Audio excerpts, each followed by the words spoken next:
বাংলাদেশের কাছে হস্তান্তর করা হলো পাকিস্তানের সেরা যুদ্ধবিমান F-17 থান্ডার ব্লক 3 সিমুলেটর। ভারতের বিরুদ্ধে শত্রু ভাবাপন্ন অপতৎপরতা বন্ধ না করলে বিশ্ব মানচিত্র থেকে পাকিস্তানকে মুছে দেওয়ার হুমকি দিলেন ভারতের সেনাপ্রধান। মার্কিন প্রেসিডেন্ট ট্রাম্পের বেইজিং সফরকালে চীন মার্কিন কর্মকর্তাদের মধ্যে টানাপোড়েন, চাইনিজ সরঞ্জাম ডাস্টবিনে ফেলে দিলেন মার্কিন প্রতিনিধিরা। হরমুজ প্রণালী নিয়ে জাতিসংঘ নিরাপত্তা পরিষদের যুক্তরাষ্ট্র ও বাহরাইনের খসড়া প্রস্তাবের তীব্র বিরোধিতা করল চীন।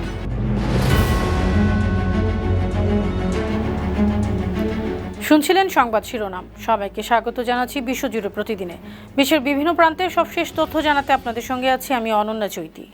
পাকিস্তানের সেরা যুদ্ধবিমান F-17 থান্ডার ব্লক 3 সিমুলেটর বাংলাদেশের কাছে হস্তান্তর করেছে। এটি দক্ষিণ এশিয়ার সামরিক ভারসাম্যে একটি বড় ধরনের পরিবর্তনের সংকেত।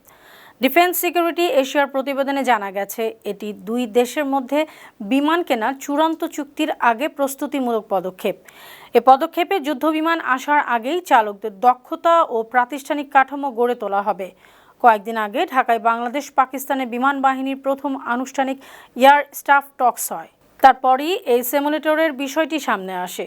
ঢাকায় অনুষ্ঠিত ওই বৈঠকে পাকিস্তানের প্রতিনিধি দলের নেতৃত্বে ছিলেন পাকিস্তানের বিখ্যাত air vice marshal Aurangzeb Ahmed. ইসরায়েলকে পিতৃভূমি এবং সংযুক্ত আরব আমিরাতকে নিজের দ্বিতীয় বাড়ি হিসেবে অভিহিত করেছেন ভারতের প্রধানমন্ত্রী নরেন্দ্র মোদী। শুক্রবার 5 দেশীয় সফরের প্রথম ধাপে আবুধাবি বিমানবন্দরে গেলে তাকে অভ্যর্থনা জানান সংযুক্ত আরব আমিরাতের প্রেসিডেন্ট শেখ মোহাম্মদ বিন জায়েদ আল নাহিয়ান। এ সময় বিমানবন্দরে আয়োজিত বৈঠকে মোদী আবেগ প্রকাশ করে প্রেসিডেন্টকে জানান তিনি তার দ্বিতীয় বাড়িতে গেছেন। যে কোনো সংকটে আমিরাতের পাশে দাঁড়াতে বিন্দুমাত্র দ্বিধা করবে না ভারত। বৈঠকে দুদেশের বাণিজ্য, বিনিয়োগ এবং অংশীদারিত্ব বাড়াতে গুরুত্বপূর্ণ সিদ্ধান্ত হয়। মধ্যপ্রাচ্যে ইরান, আমেরিকা এবং ইসরায়েলের যুদ্ধ প্রসঙ্গে মোদী বলেন, আলোচনার মাধ্যমে উত্তেজনা ও সংঘাতের স্থায়ী সমাধান সম্ভব। এর আগে গেল 26 ফেব্রুয়ারি ইসরায়েল সফরে গিয়ে নরেন্দ্র মোদী বলেছিলেন, ইসরায়েল তাদের পিতৃভূমি আর ভারত তাদের মাতৃভূমি। হরমুজ প্রণালী নিয়ে ভারতীয় প্রধানমন্ত্রী নরেন্দ্র মোদী বলেছেন, প্রণালীটি উন্মুক্ত, নিরাপদ ও অবাধ রাখা ভারতের সর্বোচ্চ অগ্রাধিকার।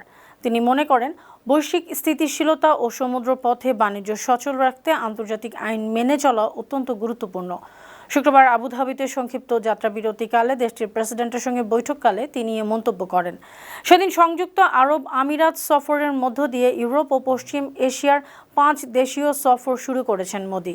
বিশ্বের তৃতীয় বৃহত্তম জ্বালানি তেল ক্রেতা দেশ ভারত। দেশটি তেলের প্রায় অর্ধেকই হরমুজ প্রণালীর রুট ব্যবহার করে আমদানি করে। এই গুরুত্বপূর্ণ সামুদ্রিক পথটি প্রায় অবরুদ্ধ থাকায় সংকটে পড়েছে নয়াদিল্লি। এদিকে সংযুক্ত আরব আমিরাত সফর শেষে নেদারল্যান্ডসে রওনা দিয়েছেন ভারতীয় প্রধানমন্ত্রী নরেন্দ্র মোদী। ভারতের পররাষ্ট্র মন্ত্রণালয় জানিয়েছে, তাদের প্রধানমন্ত্রী 5 দেশ সফরটি শুধু জ্বালানি সংকট মোকাবেলাই নয়, ইউরোপীয় ইউনিয়নের সঙ্গে বাণিজ্য ও বিনিয়োগ সম্পর্ক আরও গভীর করার জন্য তাৎপর্যপূর্ণ। বিশেষ করে চলতি বছরে জানুয়ারি মাসে স্বাক্ষরিত ভারত-EU মুক্ত বাণিজ্য চুক্তির পর এ সফর দ্বিপাক্ষিক বাণিজ্যিক সহযোগিতা বাড়াতে বড় ভূমিকা রাখবে। পাশাপাশি হরমুজ প্রণালীর সংকটের স্থায়ী সমাধান এবং আন্তর্জাতিক সমুদ্র সীমায় সব দেশের নৌযানের অবাধ যাতায়াত নিশ্চিত করতে ভারত বিশ্বমঞ্চে তার কূটনৈতিক প্রচেষ্টা চালিয়ে যাবে। ভারতীয় ধনকুবের গৌতম আদানি এবং তার ভাতিজা সাগর আদানি যুক্তরাষ্ট্রের সিকিউরিটিজ অ্যান্ড এক্সচেঞ্জ কমিশনের দায়ের করা একটি জালিয়াতি মামলা নিষ্পত্তিতে $18 মিলিয়ন জরিমানা দিতে রাজি হয়েছেন। 2024 সালে মার্কিন নিয়ন্ত্রক সংস্থাটি অভিযোগ করেছিল, ভারতের বড় বড় নবায়নযোগ্য জ্বালানি প্রকল্পের কাজ পেতে আদানিরা ভারতীয় কর্মকর্তাদের ঘুষ দিয়েছেন। বন্ডের মাধ্যমে তহবিল সংগ্রহ করতে তারা মার্কিন বিনিয়োগকারীদেরকে বিভ্রান্ত করেছেন। এদিকে আদানি গ্রুপের জরিমানা দিতে রাজি হওয়ার খবর ছড়িয়ে পড়ায় পুঁজিবাজারে আদানি গ্রুপের বিভিন্ন প্রতিষ্ঠানের শেয়ারের দাম বাড়ছে। উল্লেখ্য, প্রভাবশালী আন্তর্জাতিক ম্যাগাজিন ফোর্বসের তথ্য অনুযায়ী 63 বছর বয়সী গৌতম আদানির মোট সম্পদের পরিমাণ $8,200 কোটি। সন্ত্রাসীদের আশ্রয় দেয় এবং ভারতের বিরুদ্ধে শত্রুতা বন্ধ না করলে বিশ্বের মানচিত্র পাকিস্তান থাকবে নাকি ইতিহাসের পাতায় হারিয়ে যাবে, সেই সিদ্ধান্ত পাকিস্তানের নেতাদেরই নিতে হবে।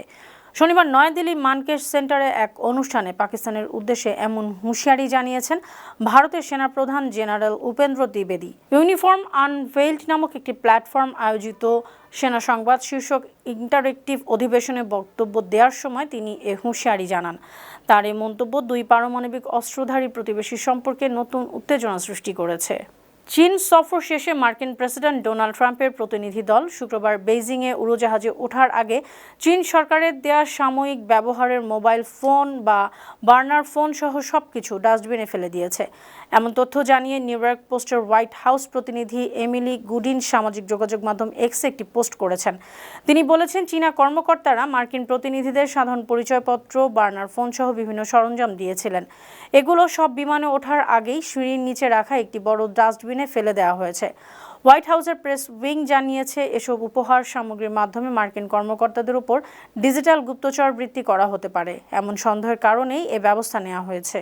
এর আগে বৈঠকে মার্কিন প্রেসিডেন্ট ডোনাল্ড ট্রাম্প এবং চীনের প্রেসিডেন্ট শি জিনপিংকে বেশ খোশ মেজাজে ক্যামেরায় দেখা গেছে। তবে ঐতিহাসিক টেম্পল অব হেভেনে বৈঠকের মার্কিন সিক্রেট সার্ভিসের একজন সশস্ত্র এজেন্টকে ভেতরে প্রবেশ করতে বাধা দেয় চীনা নিরাপত্তা কর্মীরা। এ ঘটনায় দুই দেশের নিরাপত্তা দলের মধ্যে তীব্র বাদানুবাদ হয়। সফর শেষে মার্কিন প্রতিনিধি দল বিমানবন্দরের উদ্দেশ্যে রওনা দেওয়ার সময়ও দুই পক্ষের মধ্যে চরম টানাপোড়েন ছিল। চীনা কর্মকর্তারা মার্কিন সাংবাদিকদের দলটিকে প্রেসিডেন্টের মূল গাড়িবহরে যোগ দিতে বাধা দেন।